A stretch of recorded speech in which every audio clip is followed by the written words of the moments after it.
नमस्कार, राष्ट्र की बात के साथ मैं हूं मानक गुप्ता। आज बात करेंगे बंगाल के चुनावी रण की, जो एक बहुत ही दिलचस्प मोड़ पर पहुंच गया है। आज बंगाल की चुनावी पिच पर बीजेपी की तरफ से मोर्चा संभाला खुद प्रधानमंत्री मोदी ने पुरुलिया में एक बड़ी चुनावी रैली की। इस दौरान पीएम ने चुन चुनकर सीएम ममता बनर्जी पर सीधा हमला बोला। उन्होंने अपने भाषण की शुरुआत बांग्ला भाषा में की। पीएम मोदी ने कटाक्ष करते हुए कहा, दीदी को बंगाल के लोगों के हितों से ज्यादा खेल की चिंता है। उन्होंने दावा किया, इस बार बंगाल की जनता खुद ममता के विरोध में खड़ी है। पीएम मोदी ने टीएमसी के नारे खेला होबे पर भी तंज कसा और बीजेपी का विकास वाला एजेंडा पेश करने की कोशिश की। वहीं टीएमसी प्रमुख और सीएम ममता बनर्जी ने मेदिनीपुर में जनसभाओं के जरिए वोट मांगा। इस दौरान ममता ने बीजेपी पर पलटवार किया और कहा, बीजेपी महिलाओं और दलितों पर अत्याचार करती है। उन्होंने कहा, वो एक बाघ की तरह हैं और अपना सिर नहीं झुकाएंगी। ममता ने कहा, उनका सिर सिर्फ जनता के सामने झुकेगा। इस बीच राज्य में चुनावी हिंसा का दौर भी जारी है। केंद्रीय मंत्री धर्मेंद्र प्रधान की रैली में हिंसा हुई, जिसमें एक बीजेपी कार्यकर्ता के सिर में चोट आई है। वहीं बैरकपुर से बीजेपी सांसद अर्जुन सिंह के घर के बाहर बम फेंके गए। बीरभूम में भी बीजेपी और टीएमसी कार्यकर्ताओं में झड़प की खबर है। राज्य के कई इलाकों से विस्फोटकों की भी लगातार बरामदगी हो रही है। यानी राज्य में हिंसा का दौर थमने का नाम नहीं ले रहा है। ऐसे में राष्ट्र की बात में हमारा आज का सवाल बड़ा सीधा है, मोदी वर्सेस ममता, किसका होगा खेला? और बम बंदूक के साए में हो पाएगा निष्पक्ष चुनाव? इसी पर होगी बहस। पहले सुनिए पीएम मोदी और ममता बनर्जी ने कैसे एक दूसरे पर आज फिर हमला किया। दीदी बोले खेला होवे, बीजेपी बोले विकास होवे। दीदी बोले खेला होवे, बीजेपी बोले शिक्षा होवे। दीदी बोले खेला होवे, बीजेपी बोले महिलादेर उत्थान होवे। दीदी बोले खेला होवे, बीजेपी बोले যুব শক্তির সম্পূর্ণ বিকাশ হবে। আমি কালকে একদিনের জন্য কলকাতায় ফিরেছিলাম। ফিরে আবার ড্রেসিং করতে হলো, প্লাস্টার করতে হলো। দেখলাম এখনো পুরোপুরি রক্ত জমাট হয়ে আছে, একদম পুরোটা পা নাড়ানো যাচ্ছে না। কিন্তু তা সত্ত্বেও আমি ছুটে আসছি একটাই কারণে, মাগো ঘরের দুয়ারে যদি সাপ লুকিয়ে থাকে, ঘরের দুয়ারে যদি বাঘ এসে হানা দেয়, তবে মনে রাখতে হবে সেই বাঘটাকে হানা দিতে দেওয়া যাবে না, সাপটাকেও ঘরে ঢুকতে দেওয়া যাবে না। এবং তাই ওদের বিরুদ্ধে আমাদের মনকে শক্তিশালী করে রাস্তায় नामते হবে। तो अब ये लड़ाई सीधी सीधी मोदी वर्सेस ममता हो गई है। किसका खेला होबे? आज राष्ट्र की बात में इसी पर होगी बहस। और क्या बम बंदूक के साए में वाकई निष्पक्ष चुनाव बंगाल में हो पाएगा? मेरे साथ आज बीजेपी से बप्पा चैटर्जी आपकी टीवी स्क्रीन पर आ गए हैं, देख पा रहे हैं आप उनको। कांग्रेस से मेरे साथ संदीपा चक्रवर्ती हैं, उनको भी आप देख पा रहे हैं। टीएमसी से मेरे साथ एक बार फिर शुभंकर भट्टाचार्य आपकी टीवी स्क्रीन पर आ चुके हैं। मेरे साथ संगीत रागी हैं, पॉलिटिकल एनालिस्ट हैं, दिल्ली यूनिवर्सिटी में प्रोफेसर हैं, वो भी आ गए हैं। आशुतोष हैं, सीनियर जर्नलिस्ट हैं, पॉलिटिकल कमेंटेटर। और मोहम्मद अमीन मेरे साथ जुड़े हैं, फॉर्मर ज्वाइंट डायरेक्टर हैं इलेक्शन कमीशन ऑफ इंडिया के। आप सभी का स्वागत है। शुभंकर, आपसे शुरू करता हूं आज। शुभंकर, आपके गढ़ में प्रधानमंत्री मोदी खुद उतर गए हैं और अपने भाषण की शुरुआत, अगर आपने नोट किया हो, उन्होंने भगवान राम के नाम से की थी। उन्होंने कहा था, यह धरती भगवान राम और माता सीता के वनवास की साक्षी रही है। यहां अयोध्या पर्वत है, सीता कुंड है। भगवान राम के नाम से शुरुआत, और आज ही टीवी सीरियल के राम अरुण गोविल भी बीजेपी में शामिल हो गए। आप तैयार हैं इस डायरेक्ट फाइट के लिए, मोदी वर्सेस ममता? शुभंकर।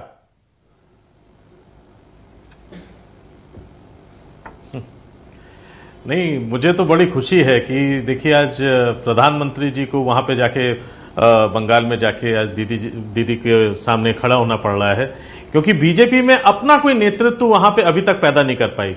इसीलिए पूरा केंद्रीय नेतृत्व आज बंगाल में पूरा वहां पे मौजूद है। हर किसी को ऑन स्क्रीन वाले भी राम चाहिए, ऑफ स्क्रीन वाले भी राम उनको चाहिए।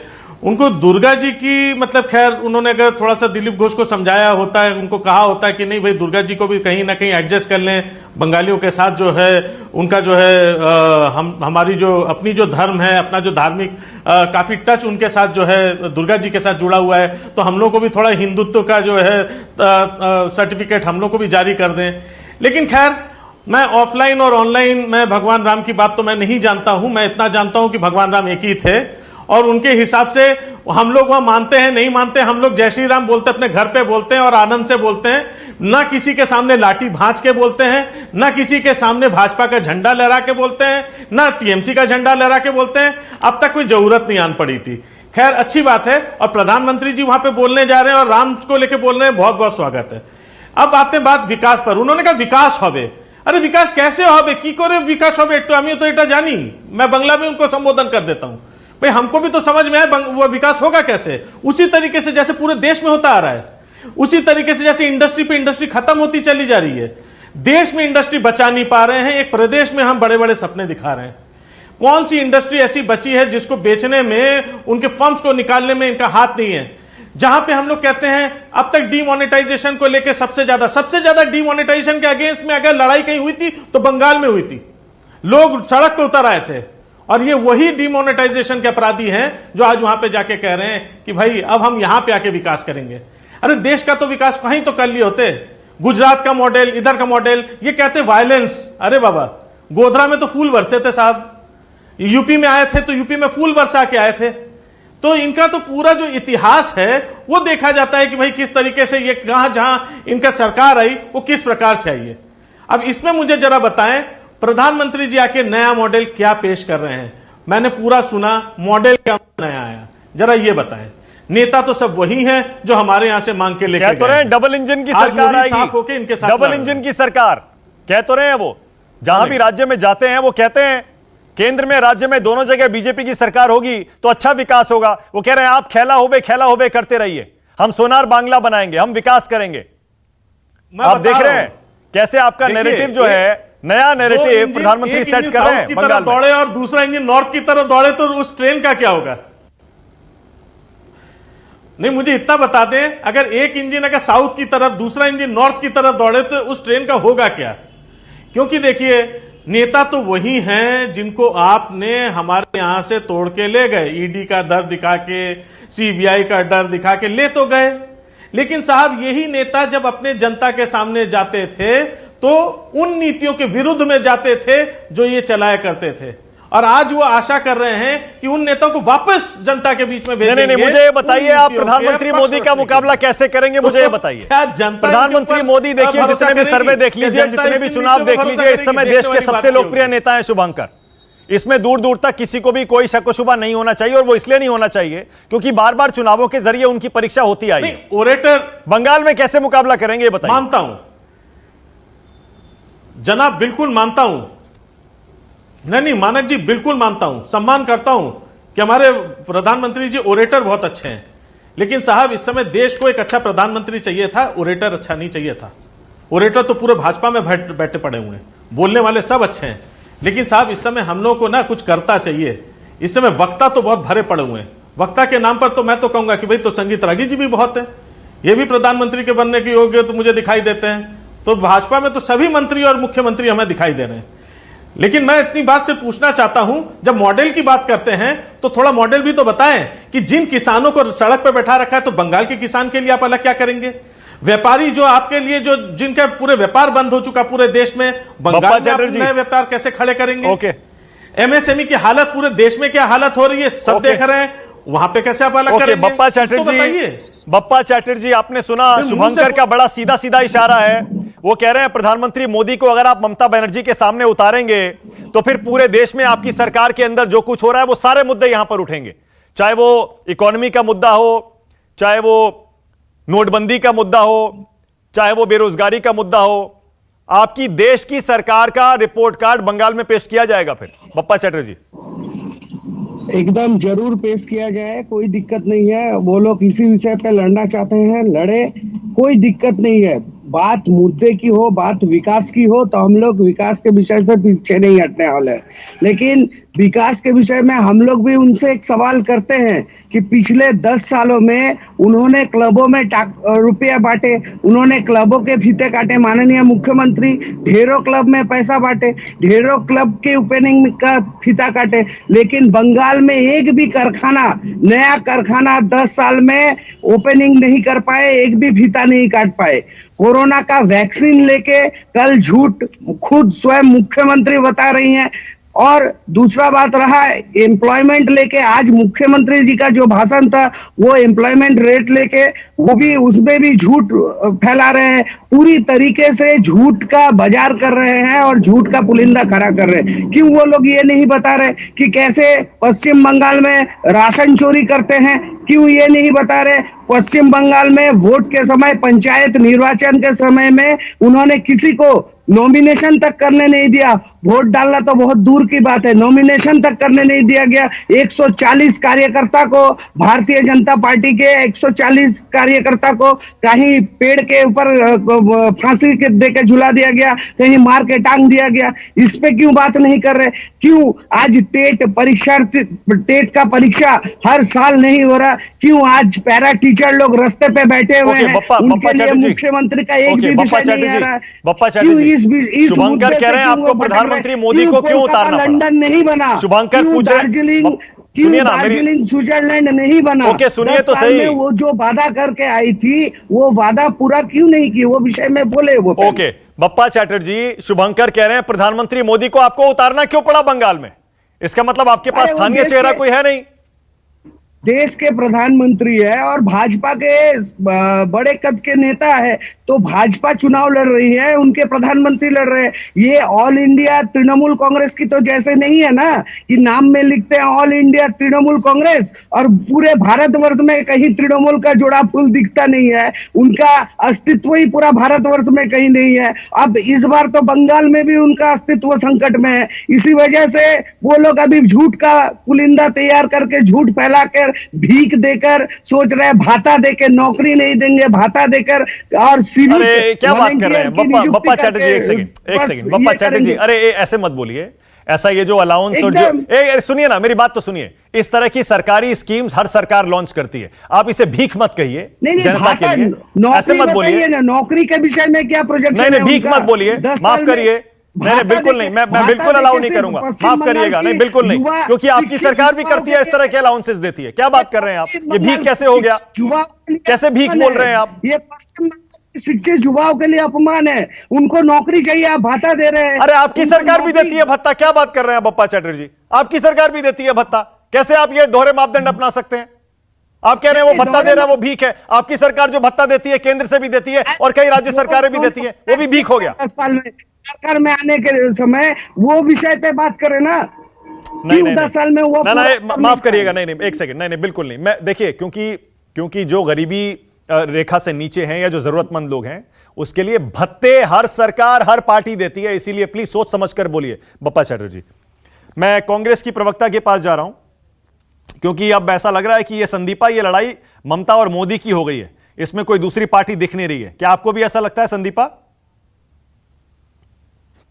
जी, असल में मुझे यही लग रहा है कि ये जो हिंसा और प्रतिहिंसा की जो लड़ाई है, राजनीतिक लड़ाई नहीं, हिंसा और प्रतिहिंसा की जो लड़ाई है वो टीएमसी और बीजेपी में हो गई है। वो जंग उन लोगों ने शुरू कर दिया। हम लोग राष्ट्रीय कांग्रेस और संयुक्त मोर्चा, हम लोग कोसों दूर है इससे। हम लोग शुरू से अनएम्प्लॉयमेंट का जो मुद्दा है बंगाल में, हम लोग शुरू से जो महिला सुरक्षा, स्वास्थ्य, शिक्षा, फिर ये जो इंडस्ट्री की जो मैटर है कि यहाँ पे एक भी इंडस्ट्री नहीं है, जितने भी सारे इंडस्ट्रियल एस्पेक्ट है वो एक के बाद एक वो बंद हो जा रही है और बंद हो गई है, ताले लग गए हैं उस पे। हल्दिया पेट्रोकेमिकल बंद हो गई है। उसके बाद एक सुपर स्पेशलिटी हॉस्पिटल नहीं है यहाँ पे, एक सुपर स्पेशलिटी हॉस्पिटल नहीं है यहाँ पे। ऐसा दिखाया जाता है कि इतने सारे यूनिवर्सिटीज है, कॉलेजेस है, लेकिन आप अगर आंकड़ा देखो तो ऐसा देखा जाता है कि 6 यूनिवर्सिटीज और 653 कॉलेजेस गायब है। आंकड़े से, अगर आंकड़े के हिसाब से देखो तो उसका पैसा कहाँ गया? हम लोग ये बोलते आ रहे हैं कि संदीपा एक सेकंड, मेरा बड़ा मासूम सा सवाल है। अगर आपके पास इतने सारे मुद्दे हैं दोनों सरकारों के खिलाफ, राज्य सरकार के खिलाफ भी, केंद्र सरकार के खिलाफ भी, तो मैं यही तो पूछ रहा हूं, ये लड़ाई ममता वर्सेस मोदी क्यों हो रही है? राहुल गांधी कहां हैं? क्यों नहीं उतरते बंगाल की लड़ाई में? कहां हैं आपके नेता? जी, हमारा जो राष्ट्रीय कांग्रेस है ना, वो वन मैन शो या वन वुमन शो से नहीं चलती है। जिस तरीके से बीजेपी वन मैन शो से चल रहा है और ममता जी मतलब टीएमसी यहाँ पे वन वुमन शो से चल रहा है, टीएमसी, हम लोग ऐसे नहीं है। हमारा जो दल है, हमारा जो पार्टी है, इसमें कई सारे वरिष्ठ नेताएं हैं और कई सारे ऐसे नेताएं, और हम लोग, मैंने क्या बोला कि संयुक्त मोर्चा है। हम अभी राष्ट्रीय कांग्रेस को अलग से मत देखिए, हम लोग अभी संयुक्त मोर्चा में है, तो संयुक्त मोर्चा में और भी सारे अलायंसेस है।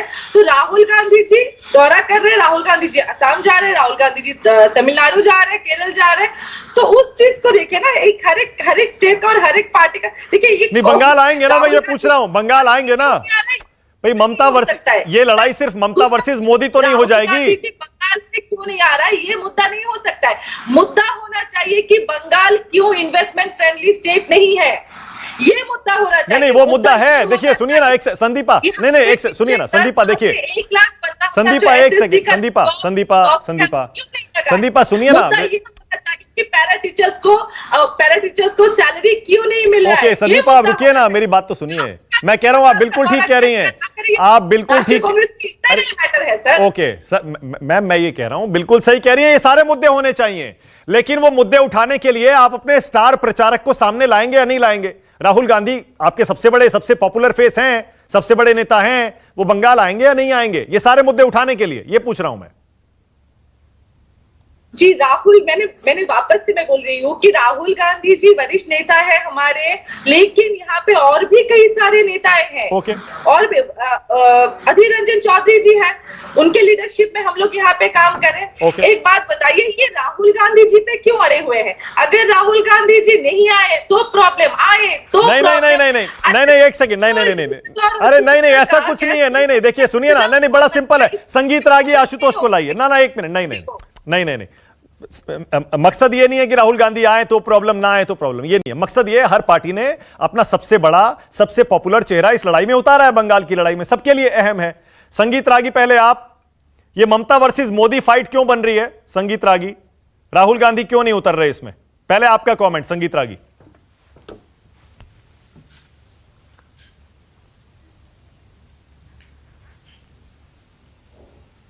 संगीत रागी सुन पा रहे हैं?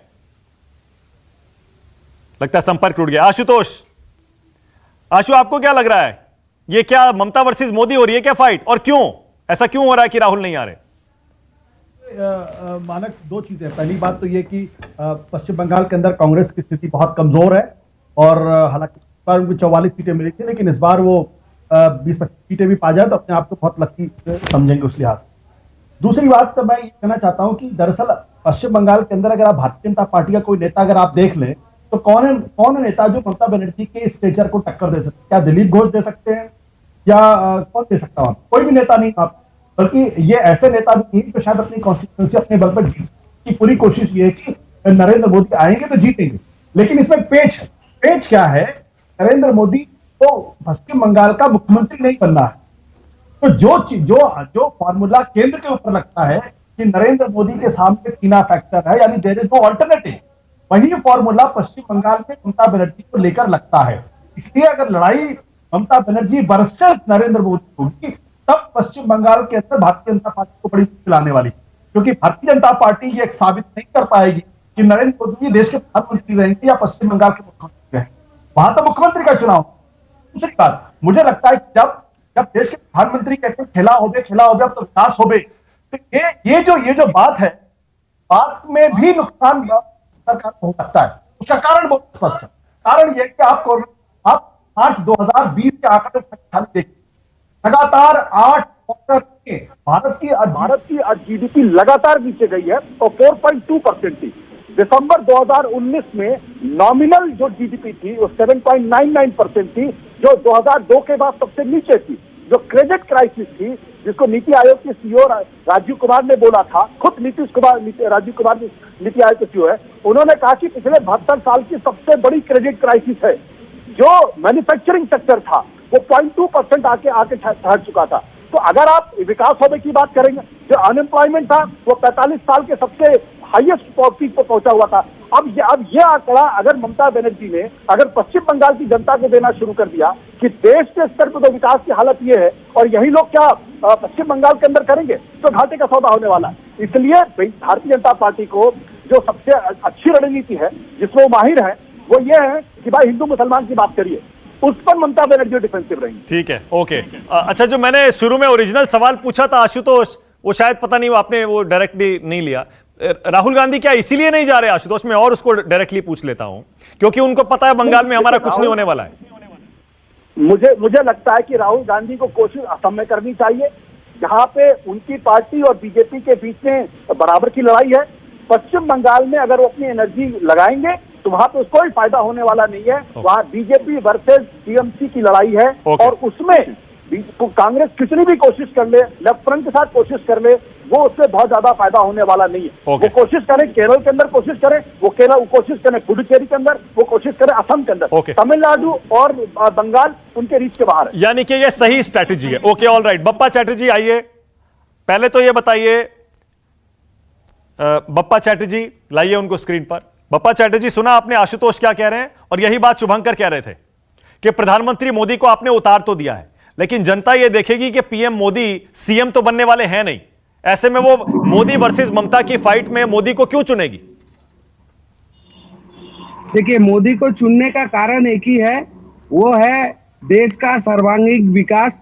पूरे विश्व में जब कोरोना महामारी चल रही है, उस दौरान पूरे विश्व को कोरोना वैक्सीन पहुंचाना, पूरे भारतवर्ष में कृषकों के लिए अलग से एक पैमाना तैयार करके कृषकों के लिए नया कानून, जो कानून जितने भी कानून कृषक के लिए थे उनको तोड़ के कृषकों के लिए अलग से एक सोच लेके आना, कृषक को सम्मान पहुंचाना कृषक सम्मान निधि के द्वारा, एवं इसके साथ साथ पूरे भारतवर्ष का आमूलचूल परिवर्तन करने का जो लक्ष्य वो रखे हैं, उसी को लेकर बंगाल का भी विजन है कि बंगाल को भी सोनार बंगला बनाने का। क्योंकि टाटा को भगाने के बाद पश्चिम बंगाल में विगत 10 साल में एक भी फैक्ट्री नहीं लगा है।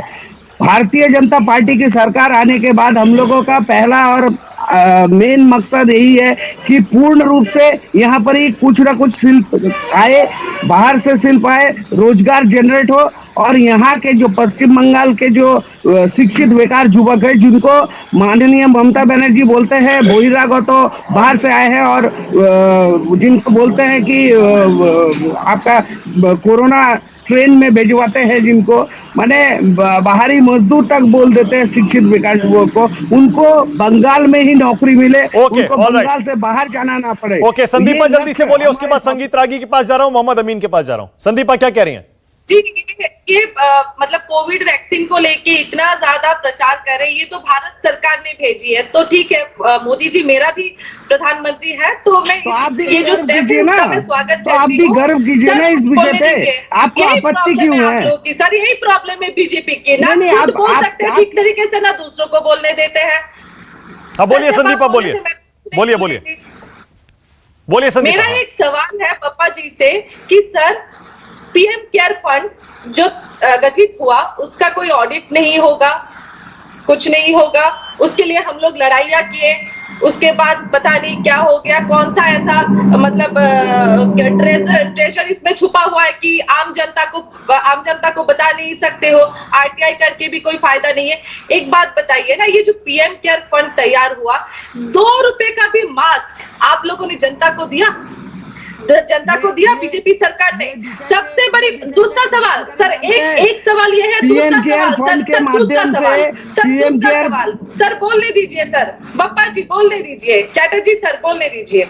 दूसरा सवाल ये है, आज कोरोना वैक्सीन अगर हम लोग लेने जाए तो पैसा देना पड़ता है, ठीक है? जब कांग्रेस की सरकार थी, कहाँ देना पड़ता है पैसा? पूरे भारतवर्ष में कोरोना वैक्सीन फ्री है। और भी कितने सारे टीकाएं हैं, आप लोग इसी तरह बाद में दिए जाने के साथ, तो आज के डेट में कोरोना वायरस का जो वैक्सीन है वो आप लोग भारतवासी को फ्री में क्यों नहीं दे रहे? क्यों उसका पैसा 250 भी हम लोग क्यों दे? इसके लिए बताइए। तो पीएम केयर फंड किस लिए गठित हुआ था?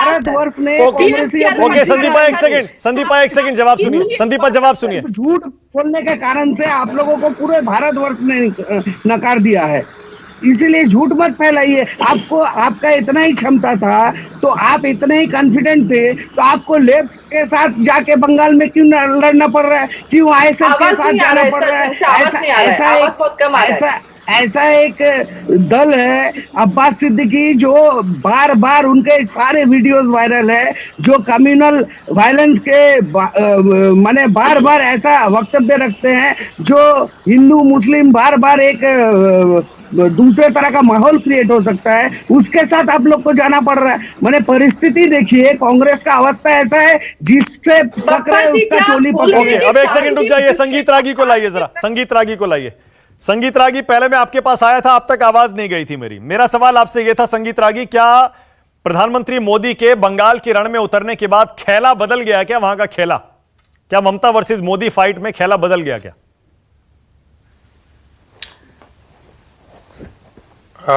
देखिए, प्रधानमंत्री जहां भी जाते हैं, अमित शाह जहां भी जाते हैं, निश्चित तौर पर वहां के राजनीतिक जो माहौल है और राजनीतिक खेला में परिवर्तन तो आता ही है। ये हम ही नहीं, उनके विपक्षी भी, उनका जो विरोध करने वाले हैं वह भी बोलते हैं।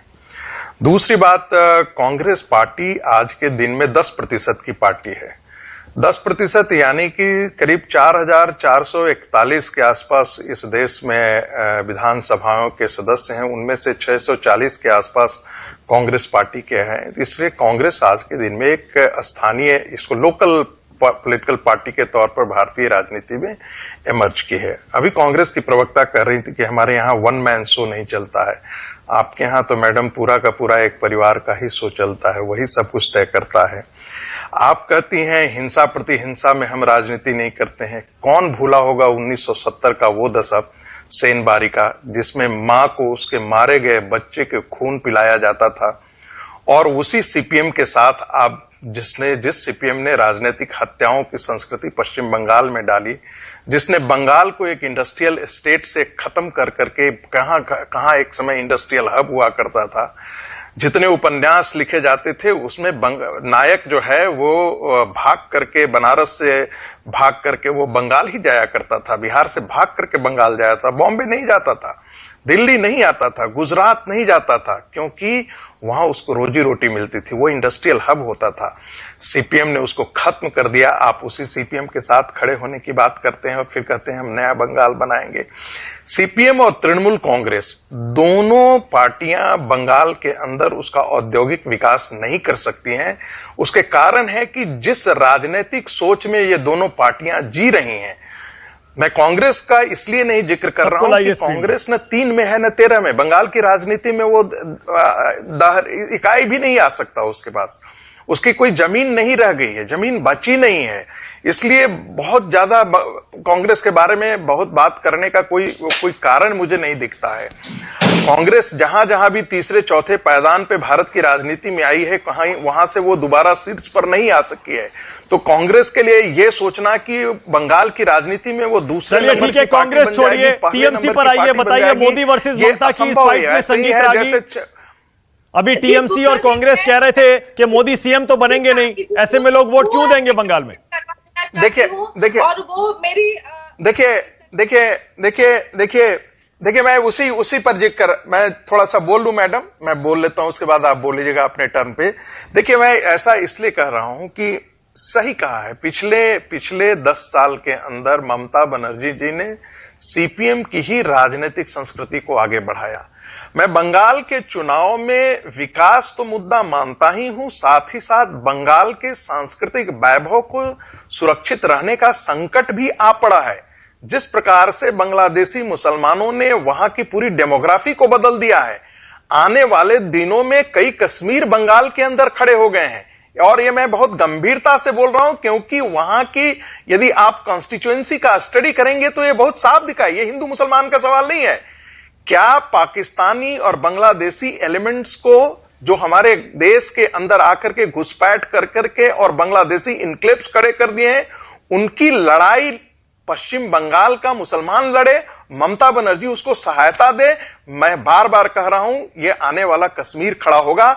मुझे लगता है कि बंगाल की जनता को तय करना होगा आने वाले बंगाल की चुनाव में वो बंगाल का भविष्य किस रूप में देखना चाहता है, वो सुरक्षित रखना चाहता है बंगाल का भविष्य। शुभंकर जवाब देंगे क्या? ताकतों के हाथों में इसको गिरवी शुभंकर जवाब दीजिए। बंगाल को आने वाले दिनों में कश्मीर खड़ा करेंगे।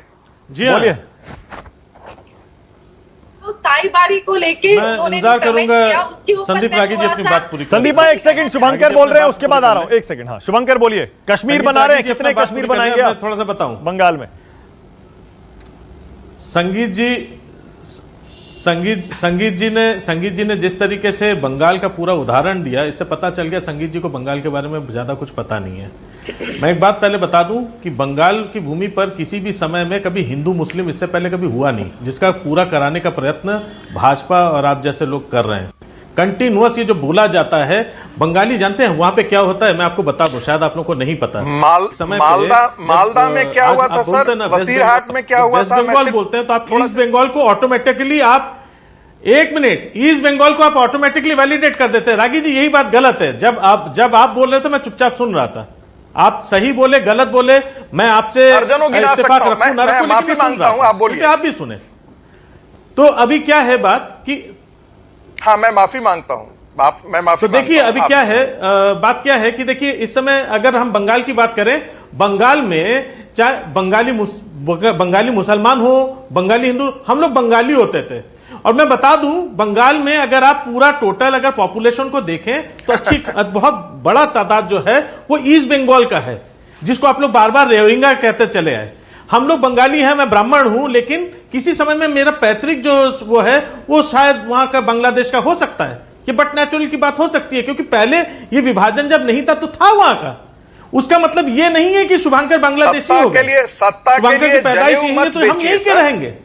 तो ये बातें जो आप ठूस ठूस के लोगों के जो हैं आंखों में उंगली डाल डाल के जो आप लोग बता रहे हैं कि भाई आप बांग्लादेशी हो, आप रोहिंग्या, हर मुसलमान जो आपको जो वोट नहीं देगा साहब, आप उसको रोहिंग्या करार दे देते हैं। कोई बांग्लादेशी जो होगा वो आके यहां पे आपको वोट देने नहीं आएगा। यहां का जो बंदा है वो बांग्लादेश का नहीं हो, बंगाल का मुसलमान है, बंगाल का हिंदू है, और वो हम लोग बंगाली कहते हैं। तो बंगाली अगर आपको वोट नहीं दिया तो आप बांग्लादेशी करार कर दोगे, रोहिंग्या करार कर दोगे, ये गलत है। ओके, संगीत रागी जवाब दीजिए और इस पर भी बोलिएगा। प्रधानमंत्री मोदी ने आज अपने भाषण की शुरुआत श्री राम के नाम से की थी। एक बात संगीत रागी, श्री राम के नाम से क्यों भगवान मोदी ने शुरुआत की आज?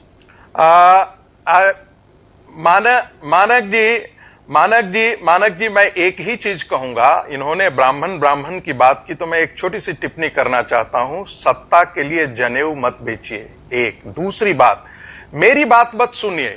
टीवी राजेश्वर बंगाल के गवर्नर हुआ करते थे। 1997 में जो मार्मिक उन्होंने बयान दिए थे और जो रिपोर्ट एक अखबार में 2 बार छपा था, वो कांग्रेस के थे सर।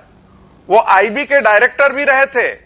सीमावर्ती हिस्सों से कैसे भाग करके हिंदू वहां से शहरों की तरफ पलायन किए हैं और औने पौने दाम पर अपने जमीन बेचे हैं, और कैसे बांग्लादेशी मुसलमानों को एक साजिश के तहत बसाया गया है। ये हिंदुस्तान टाइम्स में बैक टू बैक उन्होंने 3 आर्टिकल ओके, संगीत रागी जल्दी से एक कमेंट और करिएगा, उसके पास मुझे आशुतोष और मोहम्मद अमीन के पास जाना है, क्योंकि एक सवाल मेरा रह गया। और सवाल ये, संगीत रागी, जो हिंसा की बात हो रही है, जो हिंसा का बार बार जिक्र हो रहा है, संगीत रागी, ये हिंसा भी इसीलिए हो रही है क्या? ये हिंसा भी इसीलिए हो रही है क्या जो मुद्दा आप उठा रहे हैं? और क्या ऐसे में निष्पक्ष चुनाव संभव है? देखिए मुझे लगता है कि बंगाल में यदि निष्पक्ष चुनाव कराना है तो वहां तक, गांवों तक लोगों को केंद्रीय सुरक्षा बलों की चौकसी बढ़ानी चाहिए। वरना हम लोगों ने देखा है कि पंचायत चुनाव के दरमियान किस प्रकार से ममता बनर्जी के गुंडों ने इतनी दहशत मचाई थी कि वो 60 और 70 के बिहार का दशक याद आ जाता था, जब कांग्रेस के लोग जाकर के बूथ लूटा करते थे, बम फेंक करके मतपेटियां लूट ली जाती थी। मैंने उसी प्रकार का मंजर जो है वो लगभग बंगाल के चुनाव में देखा था। और आपको मालूम है कि कितने आपको पता है कि बंगाल के अंदर साइंटिफिक रिगिंग का कॉन्सेप्ट जो है वो सीपीएम ने तैयार किया था। उसी से साइंटिफिक रिगिंग के कॉन्सेप्ट को ममता बनर्जी भी आगे बढ़ाती रही है। मोहम्मद अमीन साहब, ये जो हिंसा हो रही है, जगह जगह बम फेंके जा रहे हैं, जगह जगह मर्डर्स हो रहे हैं, हत्याएं हो रही हैं, अटैक्स हो रहे हैं, इसके बीच, और जबकि अभी देख रहे हैं आप इलेक्शन कमीशन के हाथ में है पूरा एडमिनिस्ट्रेशन, ऐसे में क्या निष्पक्ष चुनाव हो सकता है? देखिए, जहां तक सवाल है इलेक्शन कमीशन का, इलेक्शन कमीशन चुनाव होने से पूर्व सभी पार्टी के प्रमुखों को और उनके प्रतिनिधियों को साथ बात करता है, और बात करने के बाद उनको यही सुनिश्चित किया जाता है और ये इनसे बातें की जाती हैं कि आपके पार्टी के लोग संयम बरतेंगे और चुनाव आयोग को पूरा सहयोग देंगे। जो चुनाव जनता और चुनाव आयोग के बीच होता है। जहां तक सवाल है प्रशासन का, प्रशासन ने अभी संभाला है चुनाव से कुछ दिन पहले ही, और कोशिश की थी, इसीलिए उन्होंने इसका डीजीपी बदल दिया था और कुछ प्रमुख अधिकारियों को और भी बदला गया है। और अभी देखा जाएगा कि अगर स्थिति बहुत बिगड़ती है, जैसा कि हमने पहले भी बताया था कि पश्चिम बंगाल का चुनाव जो है विदेश के 3 देशों से, यानी भूटान, नेपाल और बांग्लादेश से मिलता जुलता है, जिसके कारण क्या है कि वहां पे विदेशी घुसपैठी बहुत आ जाते हैं। तो यहाँ पर सख्ती करनी पड़ेगी।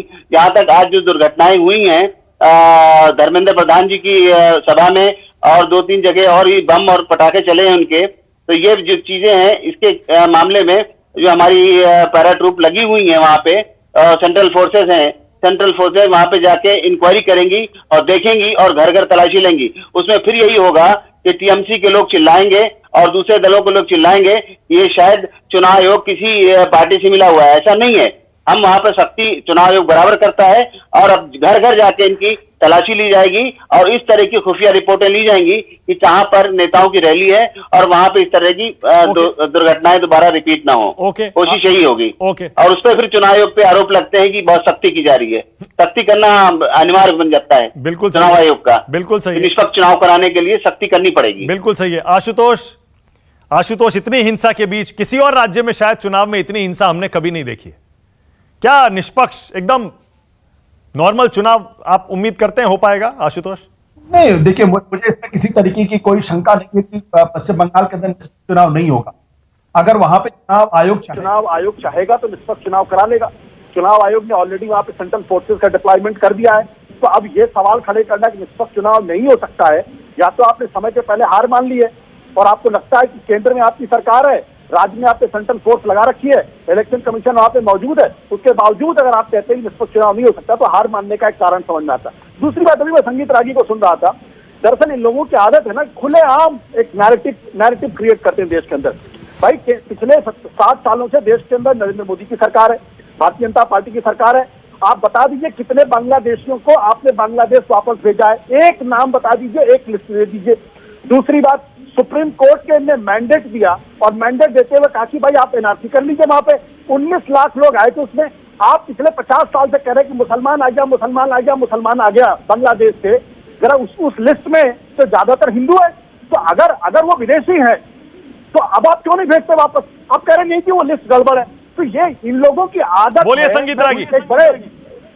जिनकी आदत है, ये नैरेटिव पैदा करते हैं, इसके अलावा कुछ नहीं करते। मैं जानना चाहता हूं कि आपकी असम में सरकार डबल इंजन की सरकार है, केंद्र में सरकार है, कितने बांग्लादेशी मुसलमानों को आपने बांग्लादेश वापस भेजा? बोलिए संगीत रागी, बोलिए। मेरा नाम आ गया है। बोलिए संगीत रागी। मेरे मित्र आशुतोष। हाँ बोलिए संगीत रागी। आशुतोष ने, चूंकि आशुतोष मेरे मित्र है और मेरा नाम लेकर के उन्हें कहा है, तो मैं उनको बताना चाहता हूं कि ये मैं ही नहीं, जब इंद्रजीत गुप्त होम मिनिस्टर थे सर, तब भी उन्होंने लोकसभा के पटल पर कहा था कि कितने लोग बांग्लादेश से आकर के बस गए हैं। टीवी राजेश्वर कोई आरएसएस के नहीं थे सर, भारतीय जनता पार्टी के नहीं थे सर, उन्होंने रिपोर्ट की थी। बीएसएफ के जो जिस डायरेक्टर बीएसएफ के डायरेक्टर जनरल ऑफ बॉर्डर के जो थे वो मुस्लिम थे सर, वो हिंदू नहीं थे जिन्होंने ये रिपोर्ट सौंपी थी। थोड़ा सा सुन लीजिए, धैर्य रखिए सर। आपकी दिक्कत क्या है कि आप एक भारतीय जनता पार्टी को कोसने की मानसिकता से पीड़ित हैं। अब उसमें तो मैं कुछ नहीं कर सकता हूं। यदि वो कोई राष्ट्रीय मुद्दा उठा देता है तो आप यदि बांग्लादेशी आकर के बस जाए और उसका आप जिक्र कर दे तो जिक्र करने वाला गलत है जो गलत तरीके से बस गया है, और जिसको गलत तरीके से बसाया गया है वो गलत है। आपको आईएमडीटी एक्ट जरा पढ़ लेना चाहिए। आईएमडीटी एक्ट में ये क्या था, सुप्रीम कोर्ट का ऑब्जर्वेशन कि कांग्रेस पार्टी ने आईएमडीटी एक्ट इसलिए नहीं लाया है क्योंकि उसको बांग्लादेशियों को निकालना है। आईएमडीटी एक्ट इस प्रकार से बनाया जाए कि 200 साल तक बांग्लादेशियों को नहीं निकाला जा सकता है। जानबूझ करके आपने ऐसी पॉलिटिक्स को आप लोगों ने, आशुतोष जल्दी आशुतोष में भी पत्रकारिता के शीर्ष पर खड़े थे। आप लोगों ने ऐसी ही चीजों को हवा दी है, ऐसी ही चीजों को ये किया है। आपने कांग्रेस के ही नैरेटिव को आगे खड़ा किया है। जवाब नहीं दिया। चलिए मैंने मान लिया कि बांग्लादेशी भारी संख्या में आ गए। मैंने दिया ना, लाखों नहीं करोड़ों। मैंने दिया। अब आप मुझे बोलने दीजिए। टोकनिज्म में नहीं अब हो आप मुझे सकता। बोलने दीजिए सर। मेरे मित्र, आप मुझे बोलने मेरे मित्र, वो टोकनिज्म में नहीं हो सकता। उसके नहीं, लिए मुझे बोलने दीजिए। मुझे आपको जब सीए आया था तो आपको विरोध नहीं करना चाहिए था। मानक जब एनआरसी आ रहा था तो आपको ओके, विरोध नहीं करना चाहिए था। लेकिन आप सड़कों के पास आशुतोष जल्दी से सिर्फ आशुतोष। देखिए मानक, प्रॉब्लम क्या इनके साथ, मैंने एक सवाल पूछा, भाई आपकी अटल बिहारी वाजपेयी की 6 साल की सरकार थी, नरेंद्र मोदी की 7 साल की सरकार हो गई, असम में आपकी 5 साल की सरकार हो गई, एक भी बांग्लादेशी आप भेज पाए क्या बाहर? अगर नहीं भेज पाए तो मान लीजिए कि आप इनकॉम्पिटेंट है, इनकॉम्पिटेंट गवर्नमेंट चला रहे हैं। मैं तो मानता हूं करोड़ों की संख्या बांग्लादेश। ओके, मेरे पास टाइम खत्म हो गया है। ओके, मेरे पास आज टाइम खत्म हो गया है, लेकिन देखा आपने प्रधानमंत्री मोदी के मैदान में उतरते ही सारे के सारे मुद्दे एक बार फिर से गर्म हो गए। जो मोदी ने उठाए वो भी, और जो लगातार बीजेपी उठाती है वो भी। बहस तो अभी शुरू हुई है, चुनाव लंबा है। आज के लिए बहुत बहुत शुक्रिया राष्ट्र की बात में आने के लिए आप सबका।